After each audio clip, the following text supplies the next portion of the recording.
नमस्कार दोस्तों, हमारे पार्लियामेंट में 43% पॉलिटिशियंस ऐसे हैं जिनके ऊपर क्रिमिनल चार्जेस हैं। हाँ, सिक्के के दो पहलू होते हैं, मानता हूँ। कुछ लोगों के ऊपर वह चार्जेस लगे हुए हैं जब वह संघर्ष के समय में जनता के हित की बात किया करते थे, पर अगर उनको हटा दूं तो 29% पॉलिटिशियंस ऐसे हैं जिनके ऊपर सीरियस क्रिमिनल चार्जेस हैं, जैसे मर्डर, रंगदारी, रेप केसेस। पर ये लोग मंत्री बन जाते हैं, नेता बन जाते हैं। इसमें गलती किसकी है? आपकी, मेरी, पॉलिटिकल पार्टीज की, या सरकार की, या फिर सिस्टम की? आओ जानते हैं।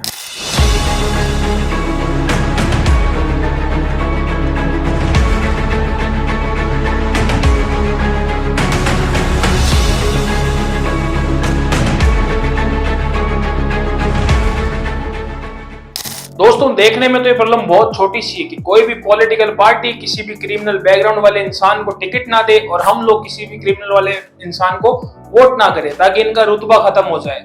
लेकिन इस प्रॉब्लम का सॉल्यूशन 1999 से निकाला जा रहा है और आज तक इसका सॉल्यूशन नहीं निकला है।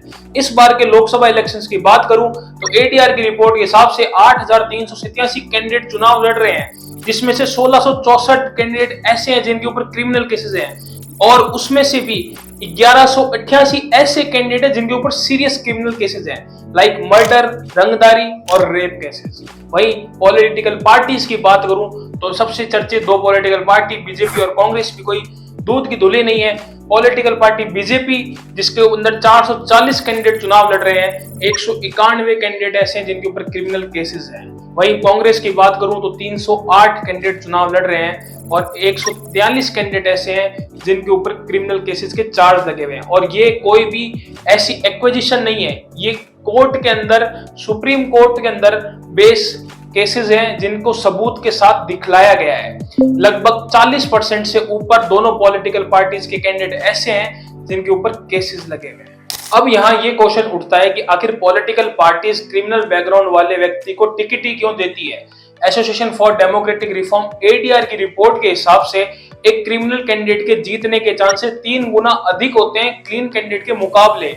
एक क्रिमिनल कैंडिडेट मनी और मसल पावर का कॉम्बो होता है। पार्टी के लिए फंडिंग कलेक्ट करना हो, सेल्फ फाइनेंसिंग करना हो, ब्लैक मनी इकट्ठा करना हो, कंपेनिंग के लिए फाइनेंस इकट्ठा करना हो, हर एक चीज के लिए माहिर माना जाता है। इसीलिए ये लोग पॉलिटिकल पार्टीज की पहली पसंद बन जाते हैं। पहले ये लोग भीड़ इकट्ठी करना हो, बूथ कैप्चरिंग करना हो, वहीं तक के लिए लिमिटेड थे, लेकिन जब इन्हें धीरे धीरे सब समझ में आने लगा तो ये पॉलिटिकल पार्टीज की पहली पसंद बन गए। चलो, पार्टीज का तो समझ में आता है कि उनकी मजबूरी है इनको टिकट देना, पर आप और हम जैसे लोग इन लोगों को वोट क्यों कर रहे हैं? आजकल सरकारी तंत्र ऐसा हो गया है कि छोटे से छोटे काम के लिए भी हमें अप्रोच की जरूरत पड़ती है। तो फिर क्या, चुनाव के समय हम लोग यही देखते हैं कि हमारा काम कौन निकालेगा, हमारा जो कास्ट का नेता है वो, या हमारा जानकार? बस हम वही उसके पीछे पीछे चलना शुरू कर देते हैं और वो 5 साल हमारा काम करे या ना करे, बस हमें ये लगता है कि हमारी तो सरकार बनी हुई है। और ये जो सिस्टम कमजोर है, ये मजबूर करता है आप लोगों को उस इंसान को वोट करने के लिए जो आपका जानकार है या आपकी जाति का है। आप इन लोगों को वोट करते हैं और ये लोग पूरा ध्यान रखते हैं इस चीज का कि कभी सिस्टम मजबूत ना हो। अपने आसपास के नेता की बात सुनोगे तो वो आपको हमेशा यही बात कहेंगे कि सिस्टम खराब है, सिस्टम में कमियां हैं, हम तुम्हें सिस्टम से बचाएंगे, तुम हमें वोट दो। और यही लोग गरीबों की लड़ाई करते करते करते करते अमीर बन जाते हैं। लेकिन हम लोग कभी ये नहीं सोचते कि हम जिस इंसान को वोट कर रहे हैं, क्या वो वाकई में हमारी हक की लड़ाई लड़ रहा है या फिर सिर्फ मौके का फायदा उठा रहा है। ऐसे लोगों के जीतने से समाज और आम जनता पर क्या फर्क पड़ता है? जैसे ये लोग सत्ता में आते हैं तो इनकी पावर और बढ़ जाती है और इनके आसपास के लोगों की दादागिरी, वैसे ही आपराधिक मामले और बढ़ते जाते हैं। उदाहरण की बात करूं तो हाल ही में प्रज्वल अवन्ना का नाम तो आप लोगों ने सुना ही होगा, जिस इंसान ने 2800 लड़कियों के वीडियो बनाए थे। उसे एक पार्टी टिकट दे देती है, उसका प्रचार करने लोग चले जाते हैं। वहीं जब ये बात बाहर आती है तो वह देश छोड़ के चला जाता है, उसके ऊपर कोई कार्रवाई नहीं होती है।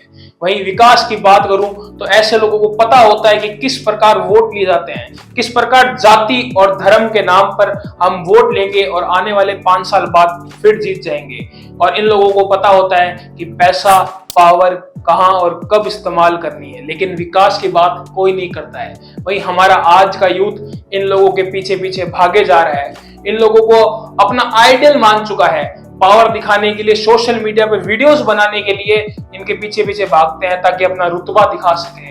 और वह यूथ कि जब हक की बात आती है तो ये लोग पीछे हट जाते हैं। कभी आपने सोचा है कि अगर इस यूथ पे एक आपराधिक मामला लग जाए तो उसका पूरा जीवन खराब हो जाएगा? ये लोग तो बच जाएंगे क्योंकि इनके पास पावर है, लेकिन उस यूथ को वो IPS IAS का पेपर भी नहीं दे पाएगा, क्योंकि हमारा सिस्टम ये कहता है कि आप आपराधिक मामले लेके नेता तो बन सकते हैं, लेकिन IAS IPS PCS के पेपर भी नहीं दे सकते। अब आप लोग सोच रहे होंगे कि इतना सब कुछ होने के बावजूद भी नियम और कानून क्यों नहीं लाए जा रहे हैं? दोस्तों, नियम भी बने हैं। 1999 में ADR ने एक PIL दिल्ली हाई कोर्ट में डाली, उसके बाद दिल्ली हाई कोर्ट ने उसे सही भी माना, लेकिन ये नेता लोग बाद में सुप्रीम कोर्ट में अपील करने चले गए और सुप्रीम कोर्ट ने अपील को भी खारिज कर दिया।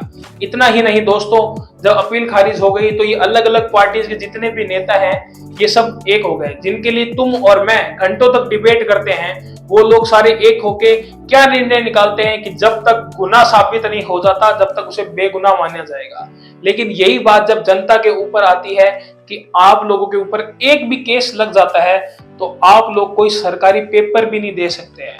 दोस्तों, इतना ही नहीं, गलती हमारी भी है, हम ही इन चीजों पर ध्यान नहीं देते हैं और किसी भी नेता को वोट करने चले जाते हैं सिर्फ उसकी पार्टी के सिंबल पर। फरवरी 2020 में सुप्रीम कोर्ट ने एक ऑर्डर जारी किया कि कोई भी पार्टी किसी भी क्रिमिनल बैकग्राउंड वाले इंसान को खड़ा करती है तो उसे लोकल न्यूज़पेपर, नेशनल न्यूज़पेपर और अपने ऑफिशियल अकाउंट्स के ऊपर ये बात बतानी होगी, और ये सब उसे 48 घंटे के अंदर करना होगा। लेकिन अब आप ही सोचिए कि चुनाव चल रहे हैं, क्या आपको हर कैंडिडेट के बारे में पता है? क्या किसी पार्टी ने अपने ऑफिशियल अकाउंट्स के ऊपर ये सब अनाउंस किया है? नहीं, क्योंकि कहीं भी ये चीज इन लोगों ने अनाउंस नहीं की है। और ये लोग सिर्फ ये जानते हैं कि आपको क्या बताना है। आप लोगों को ये पता है कि कौन सा नेता कौन सी जाति का है, लेकिन आप लोगों को ये नहीं पता कि उसका बैकग्राउंड क्या है। 2020 के यूपी इलेक्शंस के बाद अगस्त 2021 में ब्रिजेश सिंह ने सुप्रीम कोर्ट के अंदर एक PIL दायर की, जिसके तहत उन्होंने बताया कि किसी भी पार्टी ने ये चीज अनाउंस नहीं की है। उसके बाद सुप्रीम कोर्ट ने जांच करवाई तो सभी पार्टियों को जुर्माना देना पड़ा। सबसे बड़ी बात तो यह है कि सुप्रीम कोर्ट के बोलने के बाद भी इन लोगों ने ये नहीं बताया कि कौन सा कैंडिडेट का बैकग्राउंड किस प्रकार का है, और हम लोग दिन भर बैठ के इन पार्टीज की बातें करते हैं, इनको डिफेंड करते हैं। मेरा कोई इरादा नहीं है कि आप किस पार्टी को सपोर्ट करते हैं उसमें दखल देना, लेकिन आप जब इन पार्टीज को डिफेंड करते हैं तो उसके कैंडिडेट के बारे में एक बार जरूर जान लीजिएगा कि वो आपका फायदे का काम करेगा या आने वाले समय में खुद का फायदा करेगा। क्योंकि हमारा देश विकसित भारत बनाने के लिए हमें जरूरी है कि हमारा एक एक नेता ऐसा हो जो हमारे देश की बात करे। तो अब जानते हैं कि जनता के पास क्या सॉल्यूशन है इस चीज से निकलने का।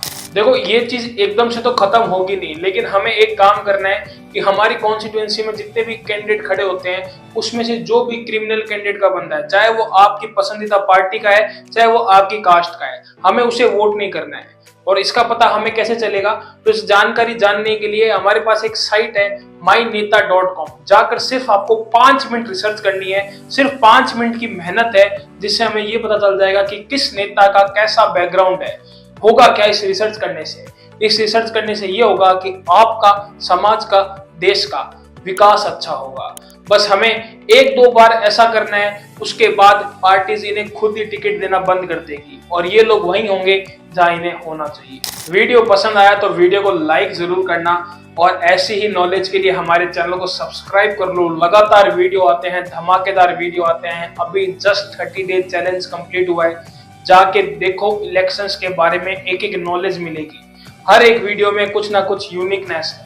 और दोस्तों, इस वीडियो में मैंने जो आपको जानकारी दी है, अब अपना मत बताओ कि आप लोग कैंडिडेट के अंदर क्या देखते हो और उसको किस प्रकार आप उसको अपना समझते हो कि ये हमारे लिए अच्छा है, फिर आप वोट करते हो। इस बात को कमेंट सेक्शन में बताओ कि आपको हर कैंडिडेट के अंदर क्या चीज देखना पसंद है। शेयर करना मत भूलना, क्योंकि आपका एक शेयर हमारे लिए मोटिवेशन होता है। धन्यवाद।